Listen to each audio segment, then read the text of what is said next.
How's it going, guys? It's Ben here from Flunge Gaming. I'm by myself for a change. I just thought I'd try something a little bit different. Today was a very important day for gaming, in fact. All the information about the Nintendo Switch was released at 4 a.m. this morning, where I'm from. Been up since 4. Great day.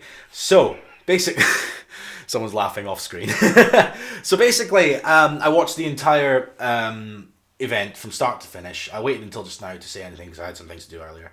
I had a lot of thoughts about, the console, the games, everything that they said that they are releasing. I just kind of wanted to go through some of them, just give my opinion. It is my opinion. I'm not saying that what I'm saying is gospel, but, you might be interested. So here we go. So basically, overall, I'm quite excited about this Switch. Very excited, in fact. From the moment it was released and the moment the presentation ended, I immediately wanted to place my pre-order. I did that at 9 o'clock this morning. I made sure I was outside game to get that pre-order in.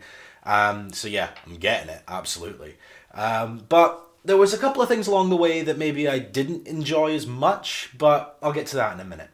So, starting off, release date of the 3rd of March this year. That's pretty amazing. The fact that they only announced it in November, they're only going through all the details now, and it's 2 months away. That's unreal for me. That's really awesome. And the price tag, $300 in America. It's coming in at £280 over here in Britain. That's affordable, in my opinion. I think that's going to be a major selling point for it. I think Nintendo's always had done this great job of making their consoles available to families and kids as well as adults. And I think the price tag that they put on it has always been one of the selling factors, is that they're putting it at a price that people don't mind paying for their kids. When it comes to things like Xbox and PS4, I think it's a lot of people buying it for themselves because it's something they're genuinely interested in, so they don't mind saving. But when you're putting the price that low compared to its competitors, I think you've got much more of a chance of getting that product out there to as many people as you can. So, looking at the hardware, I've always I've had mixed feelings about Nintendo's hardware in the past, the different ways that they've changed their particular brand of gaming over the years. I'll start off by going back to some of the previous examples before I go forward to this one, to try and kind of explain my thought process with it. When the Wii was first announced all those years ago, I initially was actually quite disenfranchised with the idea of it, purely because of the controller, the Wiimote. Back then, I can't remember how old I was, but I was a teenager, and I was not enamored with the idea of having a remote control to play gaming with, rather than a proper controller. Now, that came from some experiences in my younger gaming life. Who made the list? No one made the list. I remember old games that used to be released that would go and attach to your TV and you'd use your remote to play them. And they were terrible. They really were. I couldn't get into them at all. They were just not designed well, and having the remote as the controller was just naff, in my opinion. But it was lauded by everyone as being a fantastic achievement, and I've got to admit, after I tried it, I liked it and I really enjoyed it. So I was wrong on that occasion. Now, go forward to the Wii U, and the Wii U pad with the screen in the middle, I was ecstatic about when I saw it. I thought it was phenomenal. This pad with a screen in the middle, which you could play games on, was for me phenomenal. And not just handheld gaming, but console quality gaming on a pad that you don't have to use your TV for. Me and my partner, we like to do different things. I'll maybe be sitting there gaming and she'll be watching TV, and I'm not interrupting her, and we're not stepping on each other's toes or getting in the way. That's cool. I do understand the criticism that, is there a point of having a handheld screen to play games on when there's already handheld consoles out there like the 3DS, but you don't get the same graphics quality, you don't get the same game quality that you do with the Wii Pad, which needed to be near the console to provide that quality. Well, gaming hadn't advanced to the point where it is now that you could do it on the go. So I understand. For me, it was fine. I didn't mind. As for the Switch, I just think it looks really cool. You know, it's another screen, and I get people to say it looks like a tablet, but you know, that's just moving forward. There's nothing wrong with that necessarily, as long as it works well. The little controllers at the sides, the Joy-Cons, I believe they're called, they look pretty neat. The small size of them doesn't bother me. I mean, I play games on my phone sometimes, maybe not as much as I play normal console games, but I'm not going to be bothered by a small controller with actual buttons and a joystick rather than touchscreen controls, which piss me off. That doesn't bother me. The battery life was dependent on the game that you're playing. I think they said it's between 2.5 and 6 hours depending on the game. For me, that's all you need. I don't think you need more than that. In my mind, if you're taking your console on the go with you, if you're an adult or a serious gamer or whatever, you are commuting. You're going to and from work on the bus, on the train, something along those lines. If you're driving, you can't play games anyway, so it doesn't matter what the battery life is. But realistically, if you've got a 2.5 hour round commute, that's punishing. You know, that's really mean. Nobody wants to be commuting for that length of time rather. So I think 2.5 hours at the low end of it is all you really need. Also, I don't think people are really going to be meeting up in parks and playing this game for longer than like a couple of hours anyway. Like, would you really want to go to a local park and play video games for 6 hours? Would you really want to do that? Christ, I live in Scotland, for fuck's sake. You think I'm going to be outside that long? It's fucking cold, and it rains all the fucking time as well. So, battery life, not an issue for me. So, the one thing that struck me as a bit iffy, I'll say maybe more than a bit iffy. When I went in to do my pre-order today, I saw the list of everything that you could order with it. It had the consoles in their various. You've got the grey standard, which is what I ordered, and then you've got the one with the varying colours on it if you wanted red and blue. Then it had the starter packs and everything. I made sure to buy a case so I could carry it because I don't want to put it in my bag just by itself because the screen will get damaged. There's a screen protector, thing like that. At the very bottom of the list was something that struck me as a little annoying, was an AC adapter. And now that struck me immediately, and I knew what they were doing. They're doing exactly the same thing they did with the Nintendo Classic Mini or the NES Classic Mini if you're from America. They provide you a USB cable which is used for the charger. But they are already making the assumption that you have a phone charger with a USB slot in it that you can use to charge it, which I think is fair to say most of us probably have. So I've got about 3 or 4 of them at home. It doesn't bother me. What it does bother me is that there's going to be so many people who don't know you need that part, who are going to go and buy this machine, take it home, and then realize they can't plug it in and play it. Now, that means they have to then leave the house and go and get that before they can actually enjoy it. Now, if you're going to your local game shop at midnight for a midnight release when it comes out and you don't get that, you take it home and you have to wait until the next day to play it, that's going to piss some people off, I think. But when it comes to a product, or comes to an electronic product especially, I think there's only a few major boxes you have to tick. Because, in fact, I don't think that people enjoying it is actually necessarily a core thing you have to nail down. You want people to enjoy it, of course you do, but people buy it based on what they see. They don't buy it based on what they know about it. So if they buy it and they don't enjoy it, that's their opinion. So they don't enjoy it, they can pass it on. That's the thing about products. Sometimes we buy them when we don't like them because we're trying something new. You never know.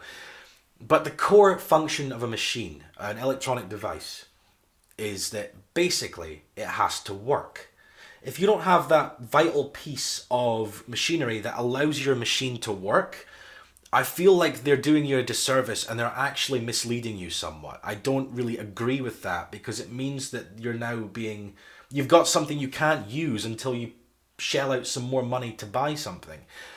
If you think about, I said most people have smartphones now. I say most people, but there are going to be a lot of areas in the world of people that maybe don't have access to smartphones as much. They wouldn't know that they would need this. I don't know if this is going to be the case everywhere or just in Britain, but it certainly seems that way.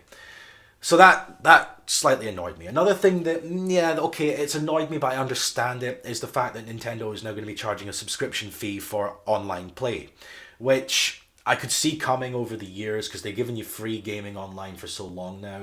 I'm going to miss it. But, you take the good and you take the bad. You know, it's if they need a way of making more money to make better games, and I'm not going to complain.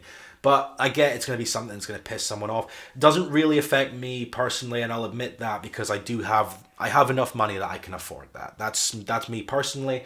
So I don't have a bigger problem with it because of that. But if people are working on a budget, I can get why it might annoy them. So yeah, let's move on to some of the games. First off, obviously the big one, Breath of the Wild. I knew when they left it to the end of the presentation, the very top, the main event, that it was going to be a launch title, and that was honestly what sold the whole thing for me. Leading up to that trailer, I was looking at the launch titles and I could only see two that had been announced as launch titles. Everything else was Mario in the Christmas holidays, the holiday season, I think they call it. Splatoon in summer, other games like that. You know, they started announcing all these amazing games, but then they said, well, yeah, but you can't play them for another couple of months or half a year. You know, that's kind of frustrating, especially when they're really pushing this console towards you. Breath of the Wild looks amazing. I'm sure it will be amazing. I've made sure to get the special edition pre-order for that, so I'll probably get a statue or something. That's cool. So it's Legend of Zelda. You know, I'm always gonna love it. I mean, Skyward Sword, but you know, it's gonna be revolutionary being an open world Zelda. I'm gonna get it. You know, the 1-2 Switch, which is the game that is kind of based on, you're apparently meant to be looking at the other person you're playing against rather than looking at the screen. It strikes me as a Wii Sports kind of game. You know, it's making use of the hardware that you have, the little Joy-Cons, you take one each and you got a game where you can do quick draw and shoot each other, you know, the fastest one wins. It's very simple. That's fine. I've got no problem with that whatsoever. I haven't ordered it myself yet. It might be something I get along the lines if I hear better things about it. The only thing that's slightly... you know, I don't have a major issue with it. It's very inoffensive to me. The only problem I have majorly with it is that I don't really see the point of it. Like, if you've got a game that you don't need to look at the console to play, like, surely you can accomplish the same thing by holding your finger up and going bang. You know, that's the same game, and you can judge from each other. Maybe you argue, but the game just tells you whoever went first. It just seems to me like it's a simple game that you don't really need. It's something that kind of is there to try and showcase the hardware, but it's kind of making it pointless, if you know what I mean. Like, it doesn't seem like it's going to do much. To that respect, I'll go to the other game, ARMS, which looks like a boxing game. It reminded me a little bit of Punch-Out, except it's more based on distance. If you haven't seen it, the boxers in it have got basically springs for arms, and when you make a punching motion by holding the Joy-Cons, your arm springs forward, and then you've got to try and punch somebody from a distance. You can aim the punch. Once you go, it curves, things like that. ARMS, I think, is probably a better use of the hardware. I think it's more suited to what Nintendo can provide with the console itself. It reminds me a lot of, obviously, the boxing on Wii Sports, but it's a little bit different, obviously, because you're not close to each other. You've got different dodging options and jumping options, and you've got the obviously depth to consider. Where was I going with that? I've been talking for a long time. I kind of lost it there. Yeah, I remember. It kind of struck me as kind of like a Splatoon sort of thing, because when Splatoon was announced, back when the first one was announced rather, everyone thought it looked stupid. You know what I mean? Like, you know, it's a shooting game, but you're shooting ink at each other and you're kind of squids, but yeah, and then it was awesome.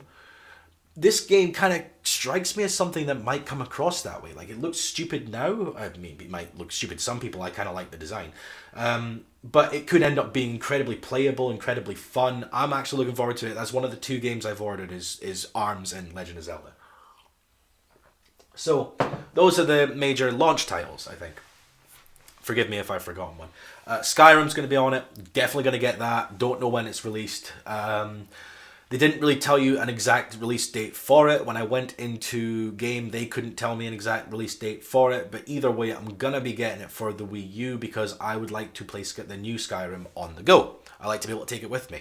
If I've got an option of what console to buy a game for now, I will probably choose it for the Switch purely for the fact I can take it with me wherever I go. Make it that simple.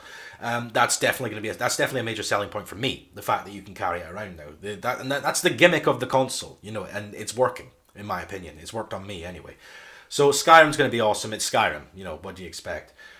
Mario looks amazing. It looks beautiful. It looks immersive. The graphics and the colors and the sounds and the feel of it looks brilliant.